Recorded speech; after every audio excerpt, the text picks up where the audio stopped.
bonjour. Vous écoutez l'épisode 18 de la saison 2 du podcast Revue et Corrigée.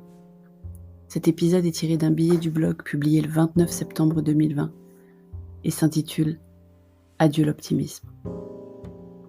Tout est de plus en plus anxiogène, non ? Même Cher et Tendre, collé aux chaînes infos dès qu'il le peut, commence à en avoir assez de regarder les infos. C'est dire. 1 million de morts donc. On est 7 milliards.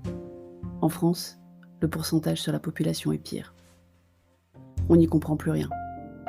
Les événements sont annulés les uns après les autres, indépendamment de l'espace, mais les universités accueillent plus de 1000 personnes dans certains amphis. Les salles de sport, régulièrement désinfectées et soumises à jauge, ferment, mais les transports en commun sont bondés. Les bars ferment plutôt ou complètement selon le niveau d'alerte du département, mais aucune entreprise n'a été forcée de mettre en place le télétravail si les dirigeants sont contre. Je comprends qu'on ne sait pas plein de choses. Je comprends qu'on n'a pas encore de vaccin. Je comprends qu'il faut faire attention. Je comprends qu'il en va de la vie de plein de monde, et d'ailleurs pas que des malades du Covid, puisque la saturation du système de santé toucherait aussi l'ensemble des personnes qui ont besoin de soins. Il ne faudrait pas à nouveau que le 15 mette 1h30 à décrocher. En cas de crise cardiaque ou autre, c'est impensable. Il y a quand même des chiffres qui servent à rien. La première chose qu'on apprend sur les chiffres quand on traite un peu de data, c'est qu'il faut qu'ils servent à quelque chose.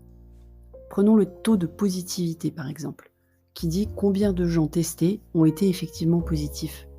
À quoi ça sert de relever qu'il augmente ? Si les priorités sont respectées et qu'on n'a plus de soucis comme Anatole a pu le vivre à la fin août, je vous conseille d'écouter les épisodes précédents. Donc si on n'a plus de soucis avec plein de gens qui se font tester sans raison, alors oui, le taux de positivité va s'envoler, parce qu'on ne testera plus que des gens avec symptômes et cas contacts. Donc ça m'inquiète peu, mais les médias le présentent comme un indicateur qu'on va tous mourir. Le nombre de cas aussi est peu représentatif sur cette maladie multiforme pour laquelle on ne sait pas qui va être asymptomatique ou pas. Il y a de grandes tendances, certes, mais des exceptions à toutes les prédictions, l'âge en particulier dans les deux sens. Le nombre d'hospitalisations et de personnes en réanimation est en revanche extrêmement pertinent, mais j'en entends moins parler que du nombre de cas testés positifs. Il me semble, mais je peux me tromper, que les mesures annoncées récemment n'auront que peu d'effet sur la propagation de la maladie.